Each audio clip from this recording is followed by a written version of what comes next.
Hi, I'm Marty Demko. I'd like to talk with you today about communication musts for people of influence. These are 24 ideas that may be particularly important in these gotcha times. I've talked and written a lot about communication, and this distillation presents what my clients and readers have found most helpful, plus some new ideas. Many of them are aimed at people in authority, but they should be of value to anybody. Also, many of the ideas apply whether you're speaking or writing. First, listen what I call wisely. Listen wisely. It's tempting to want to talk more than listen. Well, instead of just me telling you, go let us listen, ask yourself, in that situation, how much should you talk versus listen? And can you start rehearsing what you'll say before this person finishes? Or is this person's what they're saying so important or so complex you better just listen? Also decide, case by case, whether interrupting is worth the risk of making the person feel less than. Very often they're long-winded and maybe even welcome your interrupting. And appropriate interrupting may be particularly important when you're running a meeting. Meeting attendees appreciate meetings that are crisp and not overlong.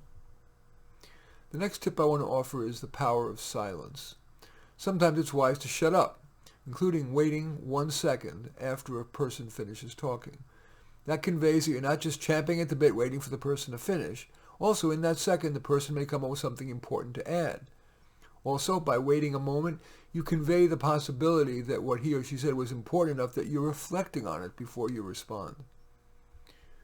Next tip, use what I call the C-SPAN demeanor.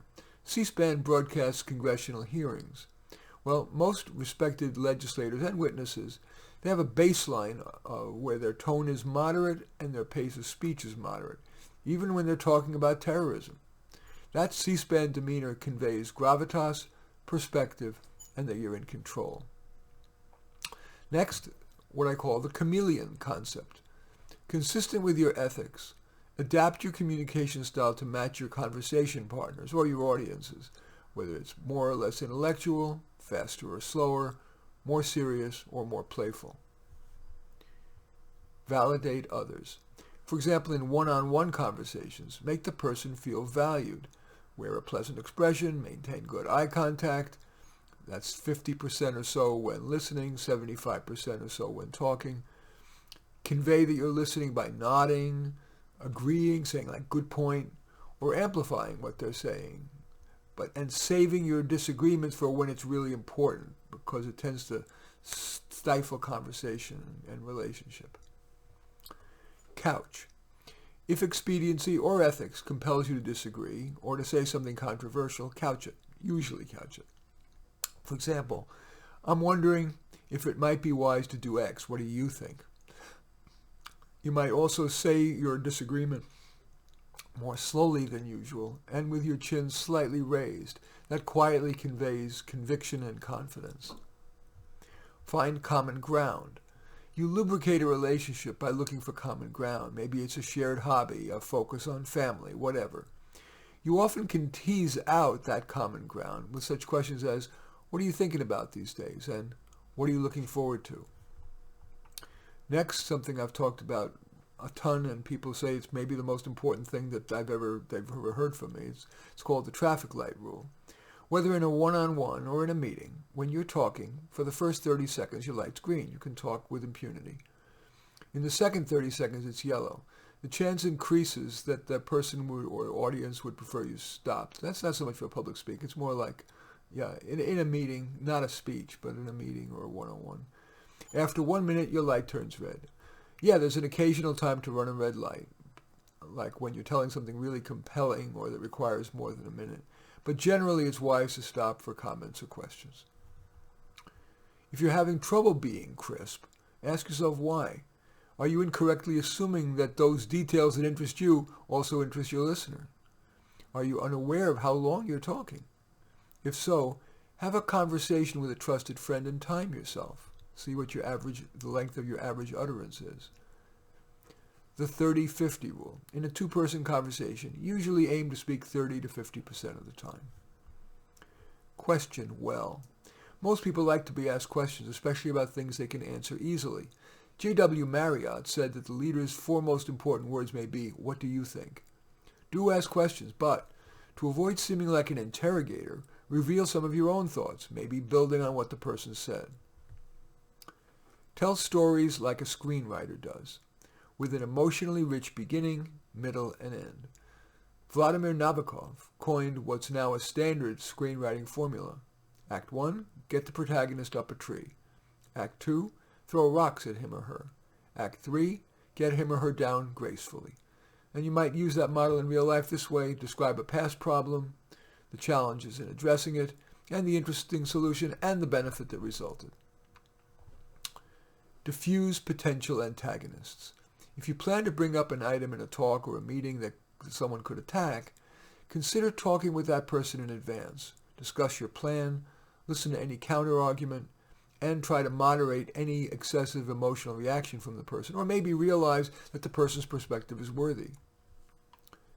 Deflect tension with humor and by slowing down. Conflict is inevitable, but its exacerbation is not. It's often helpful to slow down, maintaining that C-SPAN demeanor, generously acknowledging the other person's position, and as appropriate, leavening the situation with humor, or even by bringing in a comfort snack, for example, home-baked brownies. Let them save face. Errors occur, and it's usually best to focus on how to move forward. Blaming tends to yield defensive reactions and perhaps retribution. Of course, if a person frequently makes serious errors and you're the boss, you'll want to address it. Keep it simple. Yes, there's a time for complexity, but people hate to feel stupid, so err on the side of simplicity. If asked a question, you can add more nuance or detail. Convey honest warmth. After the BP oil spill, its CEO made tone-deaf comments for which he was widely assailed and then fired. After, he lamented that he failed to convey the depth of his true feelings about the human losses of that oil spill, but it was too late. In your statements, whether one-on-one or to the world, convey your honest human concerns. What to say at meet and greets. Consider approaching not just your friends and colleagues, but someone who looks like she'd welcome a hello. For example, if you're in a leadership, and of course I mean he or she, if you're in a leadership role, you might want to offer a leaderly yet not intimidating open line such as, "Hi, I'm Jane Jones. They tell me I'm supposed to run this joint, and you are?" Then you might move to a comment or a question that builds on their response. So if he or she says that she's in customer service, you might say, "I'd imagine that can be stressful. Is that true?" Respect but suspect.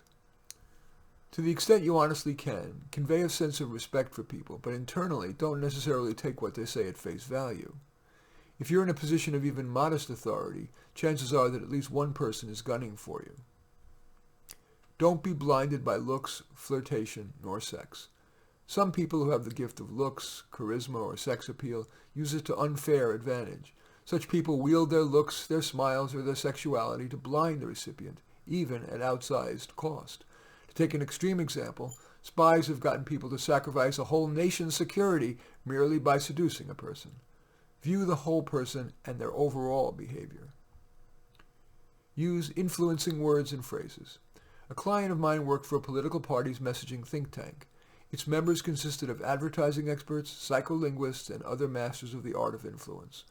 The think tank sends lists of focus group tested words and phrases to elected officials and staff of that party. For example, it urges we not me words like community, all in, together, and us more than I.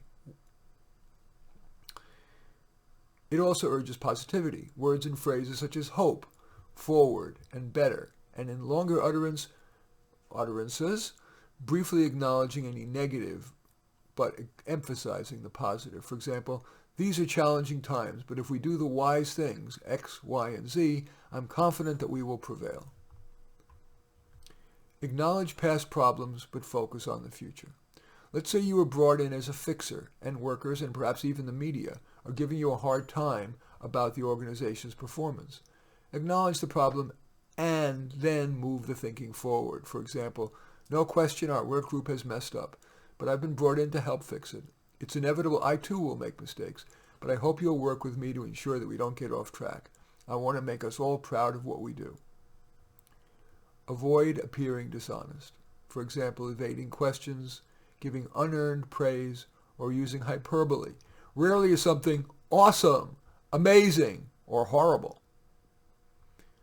Think twice before using a ghostwriter. It risks your voice, even your message, getting diluted. It's usually wiser to write your own draft and send it to a wordsmith for editing. And finally, inspire.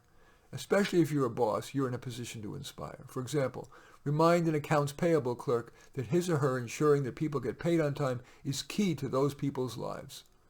Of course, more important than what you say is what you do. Do you work diligently, ethically, and respectfully? Yes, actions do speak louder than words. Well, with 24 ideas that I presented, it's easy to get overwhelmed and just blow them all off. Is there one or two that you would like to keep in mind? In any event, I do thank you for watching. I'm Marty Nemko. I welcome your thumbs up and accept your thumbs down. I always look forward to your comments and especially like it if you hit the share button below. Share on your social media so that my efforts can have broader impact. And I am flattered if you choose to subscribe to my channel. And in any event, I do thank you for watching. I am Marty Nemko.